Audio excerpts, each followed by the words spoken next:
So we're back to setup positions. For the 5th edition play of this scenario, the French are not very different at all. The opening setups are pretty strict. They're mostly in the villages and cultivated areas. We only have a slight setup difference in the west here. Just spread out a little bit in line formation, but do notice all the blue artillery ammunition wagons are now on the board as well. And here we are in the Gortians. Again, not much we can do in terms of setup there. They're forced to be in the villages or the cultivated areas. The Allies are set up a little differently. Shifted the second line a little further to the west here, with its left wing farthest west, and then the right wing right behind it along the road. But the first line and the reserve lines more or less are the same as our first playthrough.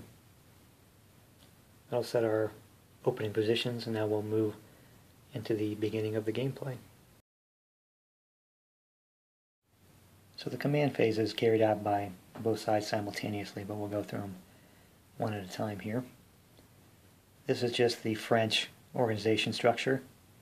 The little CP next to all the names indicates a command point that is generated by that personage. We're just going to notice that we have the Martinet's 3rd Corps on the board.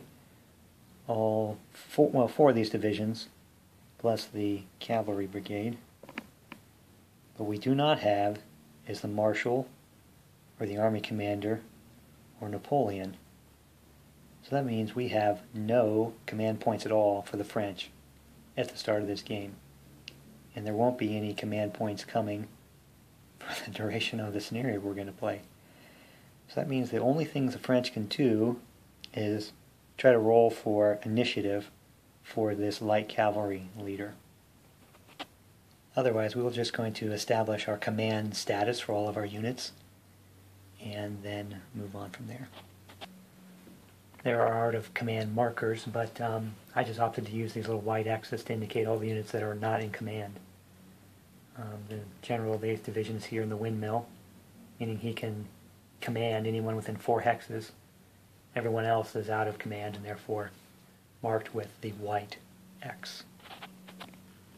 Similar situation here with the 10th Division. He's in a windmill, so he can contact anyone within 4 hexes, and then using communicating battalions, are able to keep this little group in command. And all the rest are out of command. The big mass of the 9th Division are all in command because of communicating battalions and proximity. And the same for the 11th Division here. And finally, the cavalry brigade is in command as well. So the only thing we can do here to establish a maneuver unit is to roll for light cavalry initiative. That means we have to roll a 1 to 3 on a single 6-sided die. We rolled a 6, so that means no initiative, and that means the French will have no maneuver units. And yeah, I know there are suggestions to give Suham here a command point, just to give the French a little something to do, but I don't know, we're going to play this strictly by the book. No command points for the French, no maneuver units. Now for the Allies, we have this structure. Wittgenstein is in command. We have 1, 2, 3 lines for a total of 4 command points. Now each line has to be activated by the general in order to maneuver as a unit, as a larger unit, but the largest unit of formation that can maneuver is not the entire line, but the actual wing within it. So the first line has 1 wing, second line has 2 wings, and the reserve line has 3 wings. So the largest organizational unit that can maneuver is the wing. But we have 4 command points we can use to create our maneuver units. So first we'll go ahead and establish our command spans, or our command statuses. The very nature of the Allied setup has all the combat units in command, because they're all so close together. But we have another level of command to establish, and that is line activation. The wings can only maneuver as a unit if they were part of an activated line. A line is activated when the army commander stacks with the leader. So at the beginning here we have the army leader, Wittgenstein, stacked with Blücher, head of the the first line. So he is both activated, and we spent one of our command points on him. So that means the entirety of his wing here is going to be able to maneuver on the first turn. With our other command points, I'm going to give one to the reserve cavalry here, and then over on the left side, we're going to put two, one here and one here on these brigades in the second line, the left wing of the second line. Can't maneuver the whole wing because York has not been activated. Now, given the span between York and Blücher, might be a bit of a challenge to keep them both activated at the same time. We'll see how that plays out. So that'll do it for our command phase. Now we can move straight into maneuver. So this is my electronic draw cup. I'm going to draw chits from it and act on them, whatever order they come. So basically we only have Allied maneuver and then the action chits available. So we drew an Allied chit, which effectively means they get to maneuver and the French have to sit there and watch.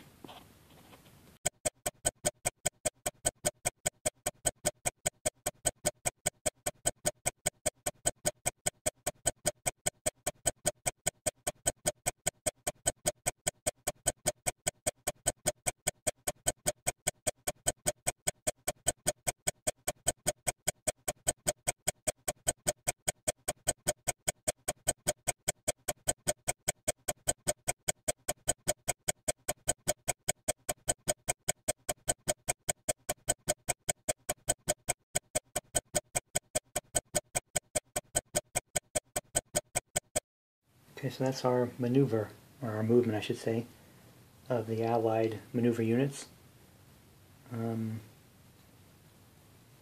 Obviously we can only move the ones that were marked. All the others remain where they are. Kind of see the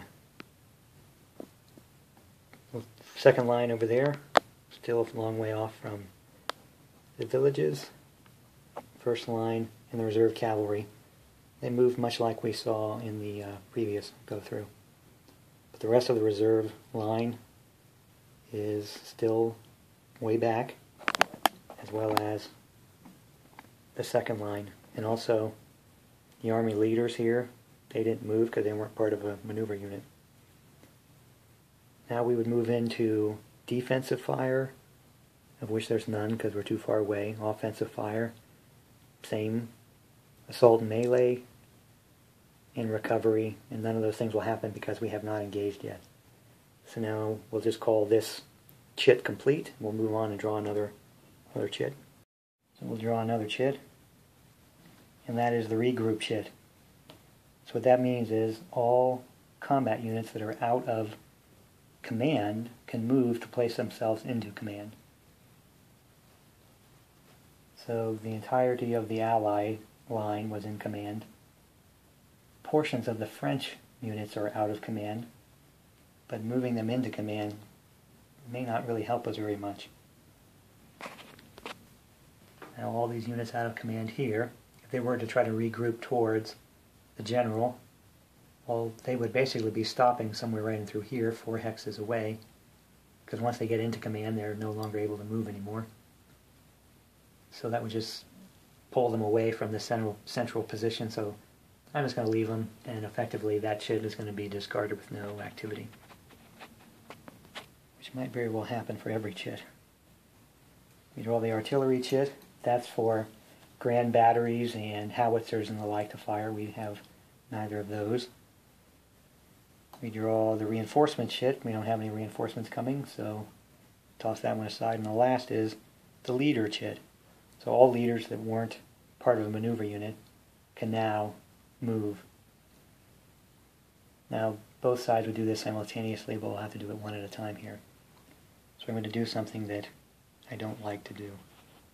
Here we have the French 11th Division, the far north end of the battlefield in the actual town of Lutzen. Presumably there are some riders coming up and down this road. The forward division commanders are saying, please help us. But without any command points, we can't actually maneuver these guys very effectively. But we have our leader regroup chip, leader movement chip. We're just going to move this leader away from his division.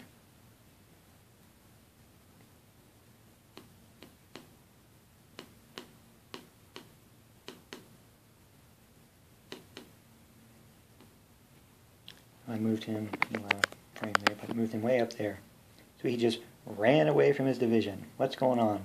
Is he defecting to the other side?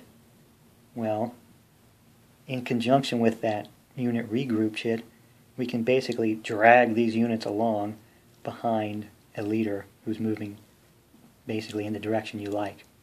It's not a good way to move, but it's literally the only thing we have open to us in this startup of the game. This is really a terrible technique. It does not get you very far, but it'll do in a pinch, which is what we have to do right now. So here we have the 9th Division in the exact same predicament. Having all these units in command does us no good because we can't actually maneuver them. So we're just going to run this guy forward.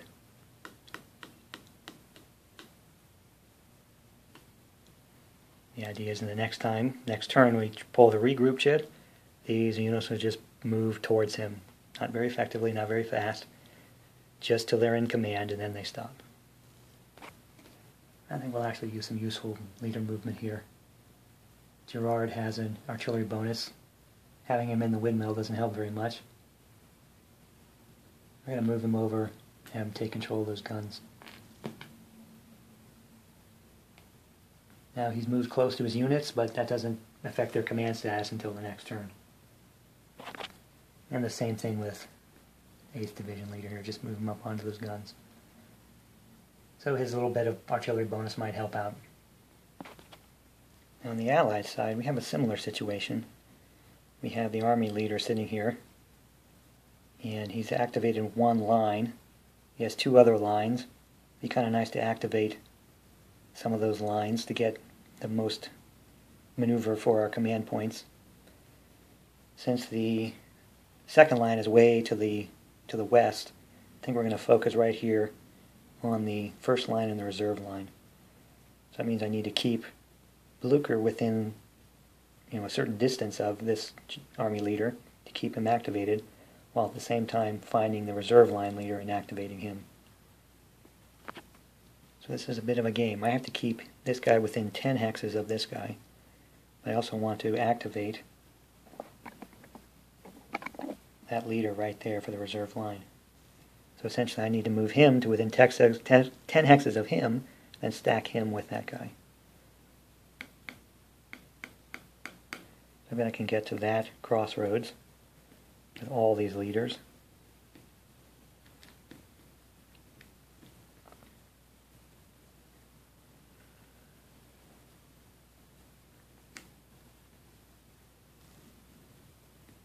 And get there. Can't get the king there. I think I'll leave the king over here behind his Prussian line here. Maybe he'll rally somebody if they need it. So now I should be able to activate the reserve line. But many of his troops are still way behind. So I'm going to play the silly game of running leaders up.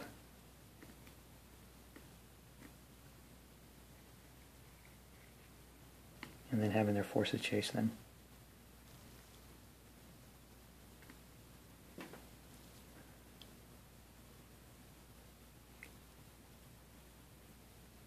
Basically, I can only activate a wing.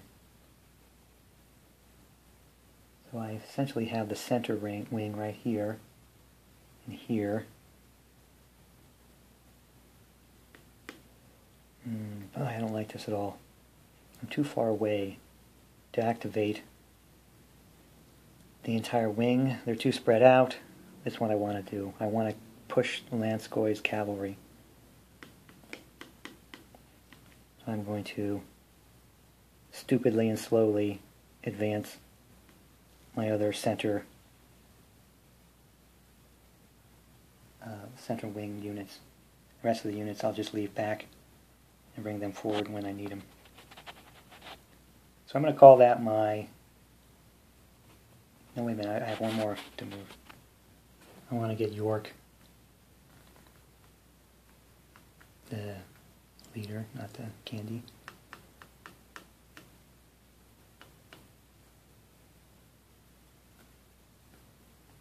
Right there. I think I'll drag these guys forward too. It's kind of stupid, really. I'm going to leave this general out here, completely exposed. If the French had any cavalry, they could just scoop him right up. But since we don't have any cavalry, I'm not really worried about it. That would drag this unit up. And I've got the right wing here, which I think I'll drag them forward too. Just by moving the generals forward, I can effectively drag the units along later. Okay, so that'll do it for that action chit.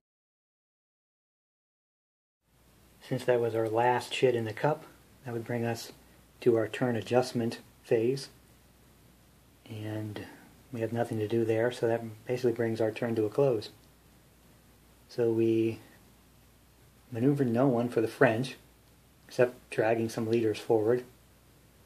We maneuvered the first line as a full unit, since it was activated.